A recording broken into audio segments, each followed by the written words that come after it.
What's really interesting, you've been thinking about some of these bottlenecks, and we think memory is one. We've been thinking about how infrastructure is one of them as well. We're thinking about how power is too, Ipek. How are investors trying to play this? Are they still worried about an AI bubble, or are they still all in on the areas that still are in demand?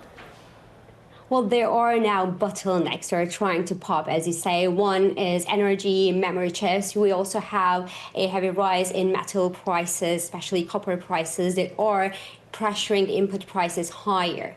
And these pressure in input prices started to worry investors in many segments. Not all segments are concerned, but many segments, especially hardware companies and data centers, are now feeling the pinch of higher input costs and eventually higher energy prices as well. And one of the other problems is obviously the trade tensions, potential shock to supply chains, and all of that is just playing quite negatively into this AI, the optimistic AI narrative that we had seen over the past 3 years. And then comes TSMC.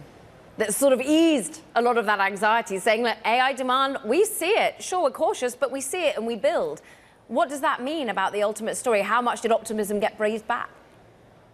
Well, it did. TSMC beat estimates. That was not a surprise. That's just another quarter of very strong results from TSMC, and they say that the demand in AI remains strong, and they're building more more chip plants, and that also justifies TSMC's building chip plants outside the United States, in Japan, in Europe, and obviously in the US as well. So the demand remains strong, but building these chip plants and building the data centers requires components, and the supply of components is unfortunately not infinite. So that is going to be a bottleneck, and that's going to be a capacity constraint that could eventually become a headache for the sector and the growth expectations. Ipek, if I showed you a long-term chart of memory spot pricing, it would be for a number of years basically steady, only because of the severity in the surge in the last month.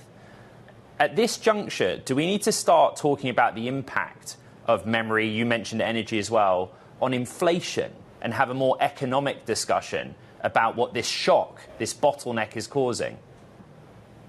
Well, obviously, there are now rising worries about the fact that all of this AI demand and resources being limited is going to start pushing prices higher. For the memory chips, we're talking about very big numbers. I mean, 30% rise only last quarter, according to Samsung's report earlier this month.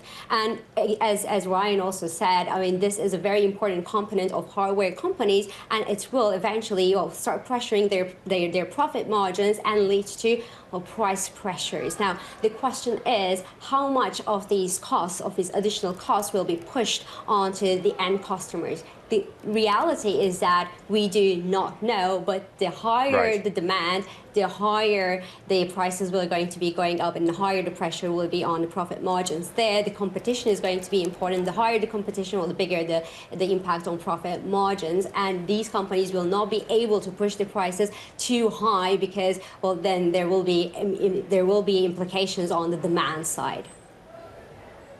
The memory bottleneck, is that going to be the talking point of this technology earnings season?